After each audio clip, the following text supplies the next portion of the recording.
What is up? Carlin here today, and today we're going to do some George Carlin. This one is one recommended by one of you guys. This one is You Have No Rights, and let's hop into it. Customs. Swearing on the Bible. You understand that shit? No. They tell you to raise your right hand, place your left hand on the Bible. Does this stuff really matter? Which hand? Does God really give a fuck about details like this? Probably not. Suppose you put your right hand on the Bible, you raise your left hand. Would that count? Or would God say, sorry, wrong hand, try again? And why does one hand have to be raised? What is the magic in this gesture? This seems like some sort of a primitive voodoo mojo shtick. Absolutely nothing. Why not put your left hand on the Bible, let your right hand hang down by your side? It's more natural. Or put it in your pocket.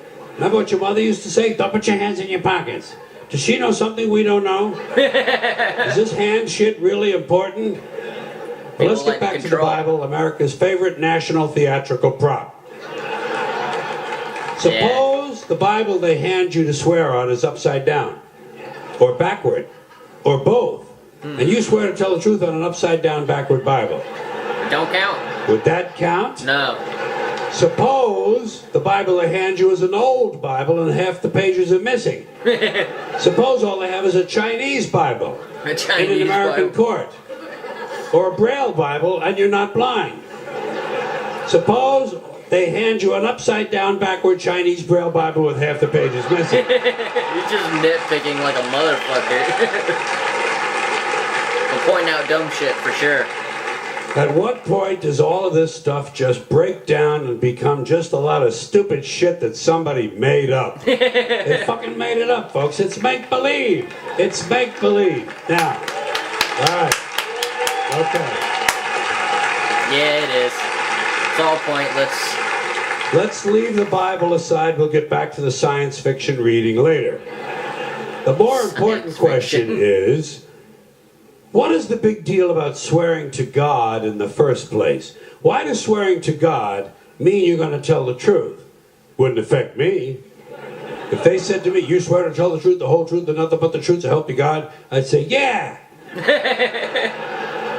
I'll tell you about as much truth as the people who wrote that fucking Bible. How do you like that? Huh? Such a smart ass. That's a great reply, though. Swearing on the Bible doesn't mean anything. It's kid. Swearing to God is kid stuff. Remember when you were a kid? If you told another kid something he didn't quite believe, he'd say, "You swear to God?" Yep. I would always say, "Yeah, I swear to God," even if I was lying. Yeah. Why not? Right? What's going to happen if I lie? Nothing. Nothing. Nothing happens if you lie, unless you get caught, and that's a whole different story. Sometimes a kid would think he was being slick with me, and he'd say, "You swear on your mother's grave?" Yeah, no, I'd say, right? yeah. Why not? First of all, my mother was alive. She didn't even have a grave. Second of all, even if she was dead, what's she going to do? Rise from the grave and come and haunt me? Come and haunt me? All because I told a lie to an 8-year-old? Get fucking real, will you? Yeah, it's pretty fucking dumb. It happens, though. I remember that shit pretty well. Sometimes I would say, I swear on my mother's tits. Kids are impressed with things like that. I mean, I don't care about my mother's tits either. I didn't care if they fell off. Fuck her. Not my problem. They're your tits, Ma. You keep an eye on them. Damn. Swearing to God doesn't mean anything. Swearing on the Bible doesn't mean anything. You know why? Because Bible or no Bible, God or no God, if it suits their purposes, people are going to lie in court. The police do it all the time. Yeah. All the time. Yes, they do. It's part of their job to protect, to serve, and to commit perjury whenever it supports the state's case. Swearing on the Bible is just one more way of controlling people and keeping them in line, and it's one more thing that holds us back as a species. Here's one more item for you, the last in our civics book, rights. Boy, everyone in this country's always running around yammering about their fucking rights. I have a right, you have no right, we have a right, they don't have a right. Folks, I hate to spoil your fun, but there's no such thing as rights, okay? They're imaginary. We made them up, like the boogeyman. Like the boogeyman. The Three Little Pigs, Pinocchio, Mother Goose, shit like that. Just rights are an idea. They're just imaginary. They're a cute idea. Cute. But that's all. Cute and fictional. But if you think you do have rights, let me ask you this. Where do they come from? People say, well, they come from God. They're God-given rights. Oh, fuck, here we go again. Here we go again. The God excuse. The last refuge of a man with no answers and no argument.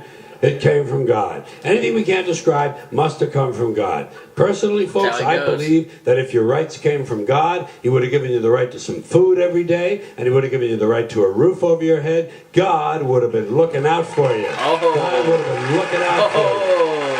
You know that? Going that road, huh? He would have been worried about making sure you have a gun so you can get drunk on Sunday night and kill your girlfriend's parents. Holy shit. But let's say it's true. Let's say God gave us these rights. Why would He give us a certain number of rights? The Bill of Rights of this country has 10 stipulations, okay? 10 rights. And apparently God was doing sloppy work that week because we've had to amend the Bill of Rights an additional 17 times. So God forgot a couple of things, like slavery. Just fucking slipped His mind.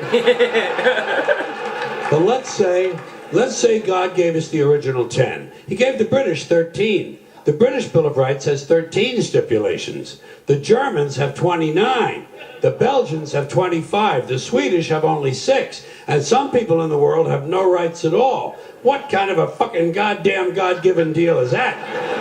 No rights at all? Why would God give different people in different countries different numbers of different rights? Boredom? Amusement? No. Bad arithmetic? Do we find out at long last after all this time that God is weak in math skills?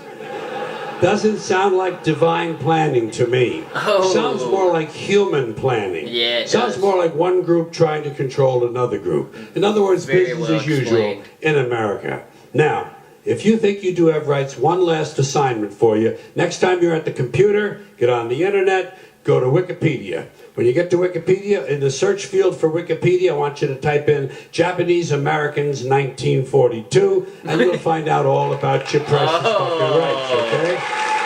All right. Yeah. You know about it. We know what happened. We know what happened. Yeah. In 1942, there were 110,000 Japanese American citizens and good standing, law-abiding people who were thrown into internment camps simply because their parents were born in the wrong country. That's all they did wrong. They had no right to a lawyer, no right to a fair trial, no right to a jury of their peers, no right to due process of any kind. The only right they had, right this way, into the internment camps. Just when these American citizens needed their rights the most, their government took them away. And rights aren't rights if someone can take them away. Hey. They're privileges. That's all we've ever had in this country is a bill of temporary privileges. And if you read the news even badly, you know that every year the list gets shorter and shorter and shorter. Yeah, it does. Very well said, George Carlin. Yeah. Sooner or later, the people in this country are going to realize the government does not give a fuck about them. Government doesn't care about you or your children or your rights or your welfare or your safety. It simply doesn't give a fuck about you. It's interested in its own power. That's the only thing, keeping it and expanding it wherever possible. Personally, when it comes to rights, I think one of two things is true. I think either we have unlimited rights or we have no rights at all. Personally, I lean toward unlimited rights. I feel, for instance, I have the right to do anything I please. But if I do something you don't like, I think you have the right to kill me. Yeah, so where are you going to find a fairer fucking deal than that? So the next time some asshole says, gee, I have a right to my opinion, you say, oh yeah? Well, I have a right to my opinion, and my opinion is you have no right to your opinion. Then shoot the fuck and walk away. That's exactly the problem with America right now. Like, exactly. All the social justice warriors are doing exactly that. Well, yeah, this one is dope. The very last thing he said was super, super, super connected to what's going on right now with the, like, social justice warriors and stuff like that. I heard something recently about social justice warriors going against people in arguments. Like, when they have a problem with someone offending someone, I think it was Jordan Peterson, talking about how, like, what the social justice warriors are doing to him offends him. So it's kind of a really good point. They want to call people out for being offensive, but they are offending people while while doing this, so it's a contradictory thing. It's very hypocritical and a really valid argument in my opinion. And as far as what he was saying at the beginning about like swearing to God and stuff, I grew up around that a lot. I always had a similar thought process to George Carlin here about how like I'm still gonna say exactly what I want. I don't believe in what you're telling me in this swearing to God thing. So I'm gonna say what I want to say. But that's an interesting question I'd like to pass off to you guys. How do you guys respond when someone says swear to God or swear to something? Do you have the response of I'm just gonna say what I want to say, or do you deeply believe in like not swearing to something? Let me know down in the comment section. Also, that'll be the one for today. If any of you guys got anything else to suggest to react to, let me know down in the comment section. Hit that like button. If you're new here, hit that subscribe button. I will see you in the next one. Peace.